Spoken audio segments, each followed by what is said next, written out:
My name is Claire, and for 11 years I worked double shifts as a hospital nurse, skipping vacations, skipping new clothes, skipping almost everything, because I was saving for one single day, my wedding day.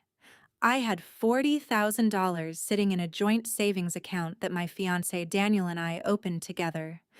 Money we planned to use for the venue, the dress, the honeymoon in Portugal we'd been dreaming about since our second date. That account was the one thing in my life that felt completely safe. I was wrong. It started with small things. A missed phone call from my sister Renee that I didn't think much of. A slightly too casual question at Sunday dinner about how our wedding planning was going and whether we'd locked in the venue deposit yet. I should have noticed the way her eyes flicked away when she asked. I didn't. Renee had always been the golden child in our family, the one who got a pass on everything, the one my parents defended no matter what she did. I loved her. I trusted her completely. That trust is exactly what she used against me. 3 weeks before my wedding, I logged into our joint account to transfer money to the florist, and the balance made my stomach drop. $12,000, not 40. 12. I refreshed the page 3 times, convinced it was a glitch, convinced the bank had made some kind of error. It hadn't. I called Daniel in a panic, and together we pulled up the transaction history, and that's when I saw it. 6 withdrawals, each one just under the amount that would trigger a fraud alert. Each one made using a debit card linked to the account that I had given Renee access to 2 years earlier, back when she was going through a rough patch and needed help covering rent for a few months. I trusted her with that access and never once thought to remove it, because why would I? She was my sister. I called her immediately, and she didn't even try to deny it at first. She just started crying, telling me she was so sorry, that she'd gotten into online sports betting after her divorce, that it started small and spiraled fast, that she owed money to people who were calling her constantly, that she panicked and didn't know what else to do. $28,000. Gone. Gambled away in under 3 weeks on parlays and casino apps while I was picking out centerpieces. I want to be clear about something. I understand addiction. I understand that people make desperate choices when they're drowning. What I could not understand, what I still cannot understand, is that in the middle of her spiral, she looked at my wedding fund, the one thing I had built for over a decade, and decided it was hers to take. Not ask for. Not borrow with a conversation. Take. I told my parents immediately, expecting shock, expecting them to be as devastated as I was.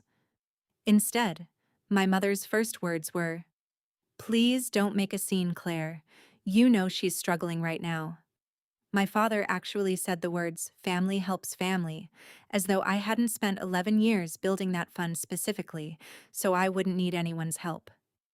Within 2 days, the narrative in my family group chat had already shifted. I wasn't the victim who'd been robbed by someone I trusted. I was the difficult one who couldn't show a little grace during her sister's hard time. My aunt sent a message asking if I could maybe just let this one go, given everything Renee's been through. Nobody asked what I'd been through. Nobody asked how Daniel and I were supposed to pay for a venue we'd already put a deposit on with money that no longer existed. Renee promised to pay it back. She set up a payment plan, sent me $200 the first week, then nothing. My parents quietly started referring to it as the misunderstanding whenever it came up. I postponed parts of my wedding, downsized the venue, and Daniel and I drained what little savings we had left just to keep the day from falling apart completely. Meanwhile, Renee got engaged 4 months later to a man named Mark, and my family threw themselves into planning her wedding with an enthusiasm they never once showed for mine after the theft. My mother took Renee dress shopping. My father offered to help pay for her open bar.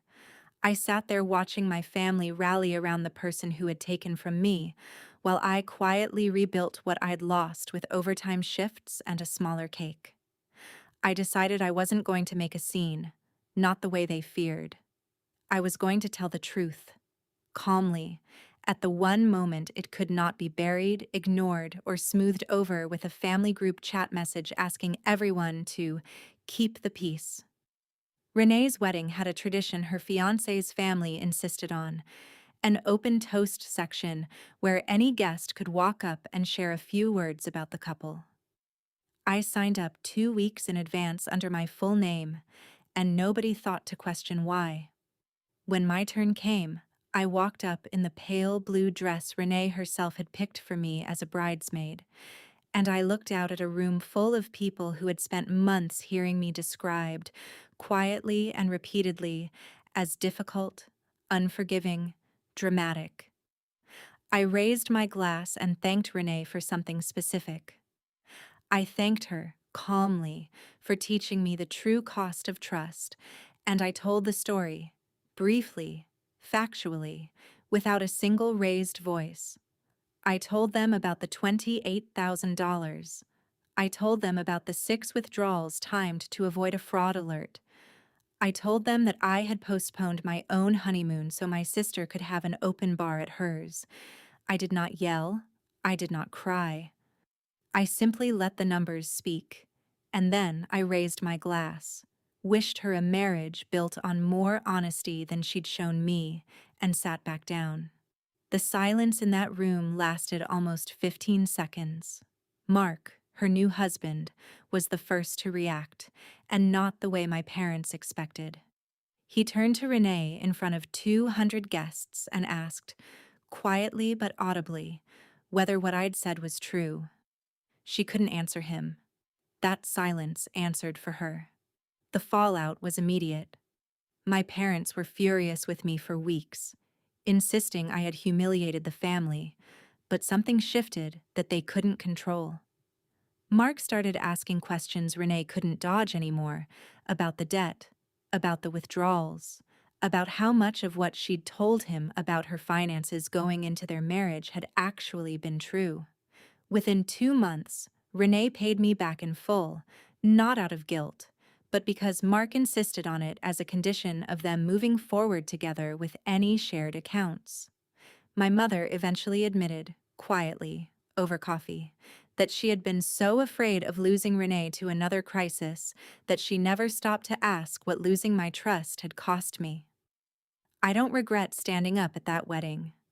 I regret that it took a room full of strangers to make my own family finally listen. Daniel and I are planning that honeymoon to Portugal now, a year later than we intended. But we're going. And Renee and I are speaking again, slowly, carefully, on terms that finally involve honesty instead of quiet forgiveness that only ever flowed in one direction. If you were me, would you have said something at the wedding, or stayed quiet to keep the peace? Tell me in the comments. I read every single one.